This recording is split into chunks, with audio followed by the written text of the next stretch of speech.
Hi, folks. We're in the Cobb TV studio, our weekly interview with Cobb Commission Chairman Mike Boyce. And Chairman, we are coming a few days right after a big event at the Civic Center that packed it out with people worried about sterigenics. Yes. I was just so impressed by what happened Monday night. This is what I sincerely believe that when you take the time and make the serious effort to communicate with the public in this county, you'll get what happened on Monday night. Over 900 people. I remember about halfway through the presentations there, I texted Chief Cox and I said, would you mind getting a hold of Chief Flynn here at Marietta and let him know we have a lot of cars in the parking lot and might want to have some people out there do traffic control.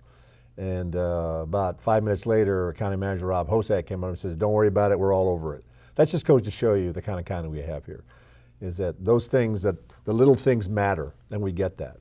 But this is a big deal, and let me tell you why it's a big deal. First of all, the EPA and EPD, this is pretty much their program. I understand that Commissioner Rott was the impetus behind the whole program there, but it was the staff that was the one that executed it. So we had a civic center where there was seating for everybody, between the seating on the floor and then the seating in the bleachers. There was traffic control for people to park their cars. The air conditioning worked because, man, it's been hot out here, as you well know.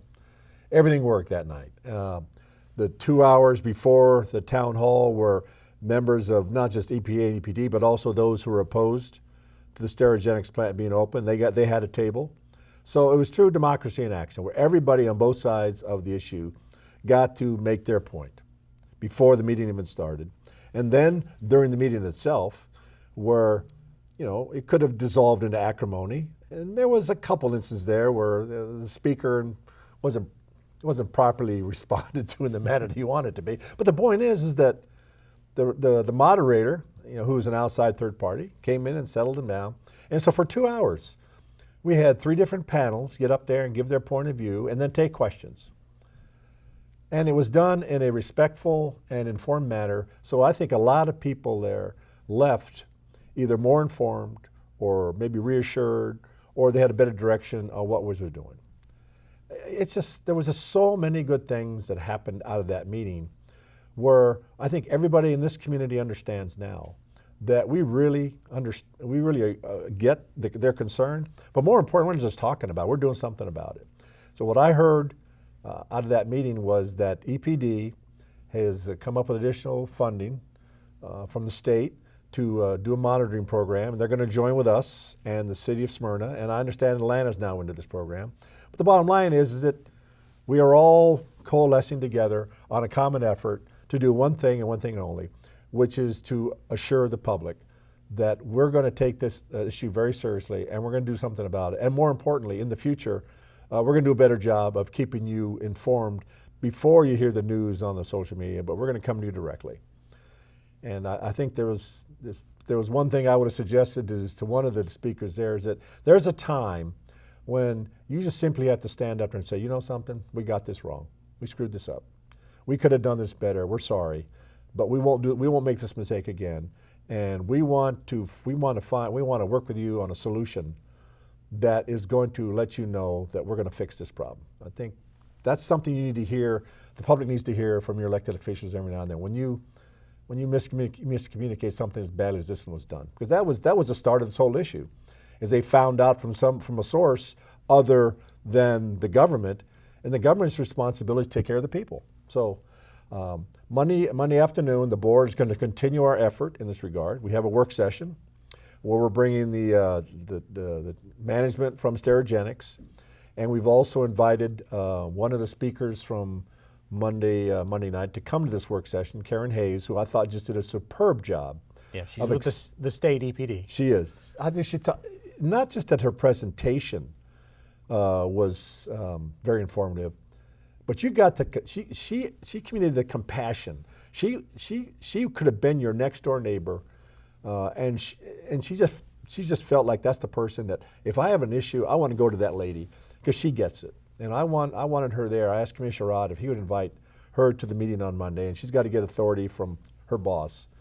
But Monday we're going to continue to hear this issue, and then the public is going. You're going to do a job of informing them of what we're doing here, so we can keep in front of this issue and let the public know what it is the steps are ahead. But clearly, there is going to be vigilant monitoring of this facility over the next several months.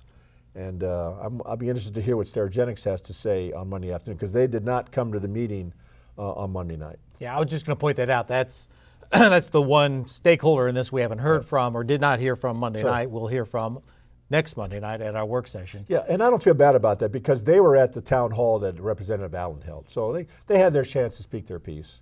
But the bottom line is that eventually all of this funnels down to who?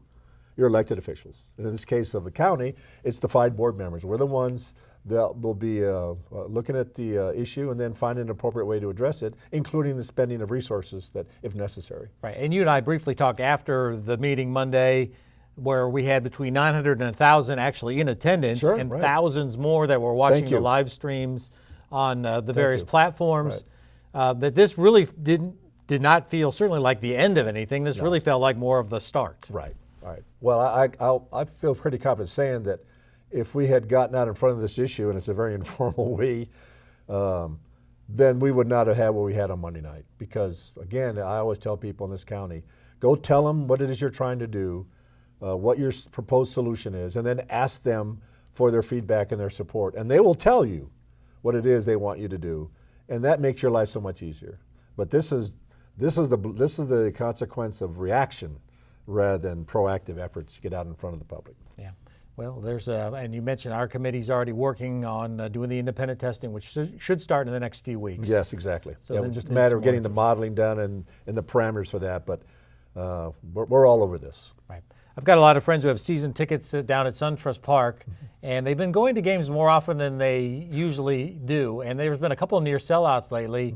I mean, not only is the team on fire, but really what's happening down there is on fire as well. Right. Well, this weekend, the Braves went over 2 million people going to ball games. 2 million, and it's only the middle of August. They still have another, 6 weeks in the regular season, and I'm not going to say anything about the postseason because I always jinx it when I say things like that.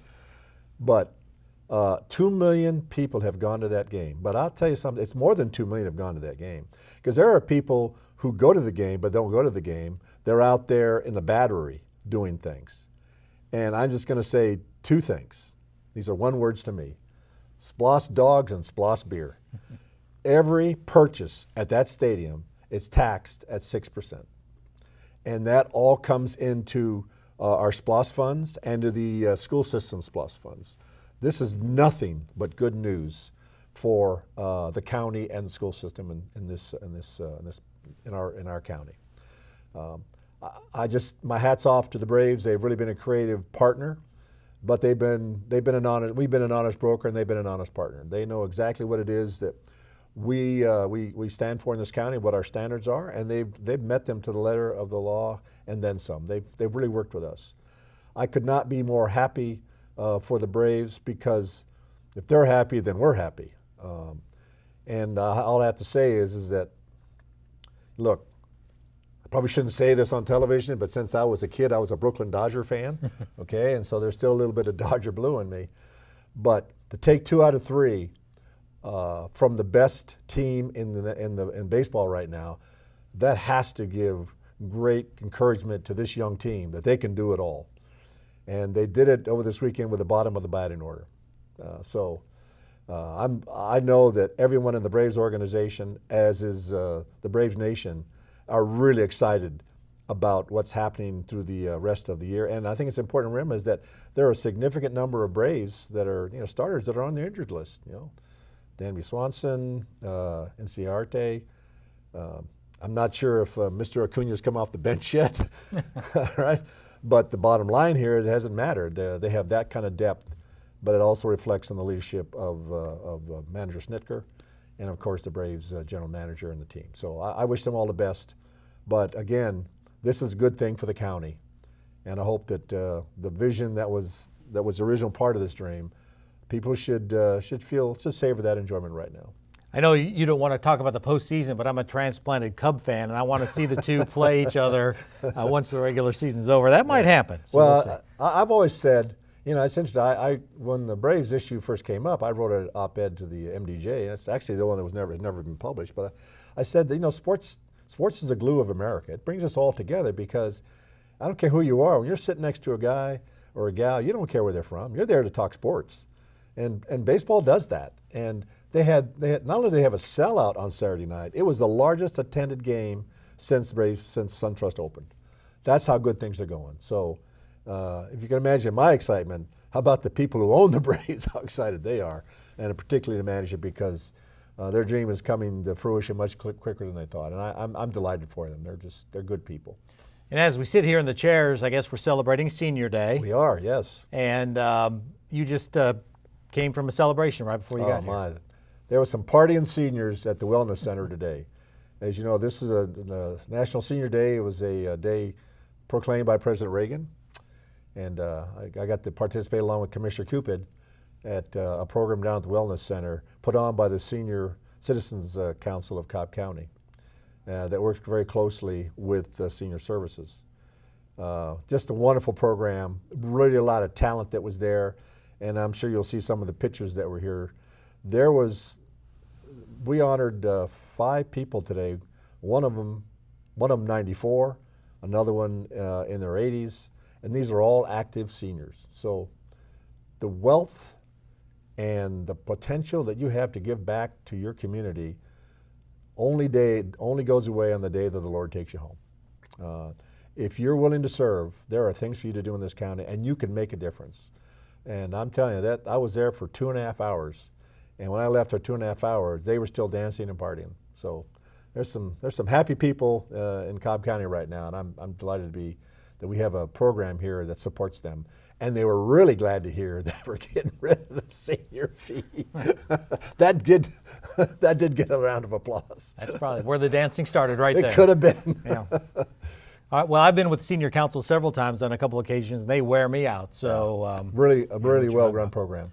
All right, well, there's still a lot of things going on this week. You heard about the Sterigenics situation, big work session Monday, which you can watch on the Cobb TV networks. It happens during the afternoon, so if you miss it, you can always go back to our YouTube channel or Facebook and watch it later on in that day. And speaking of that, subscribe to all our social media channels and our newsletters. Stay in touch with what the chairman has going on and what's going on in your county. See you next week.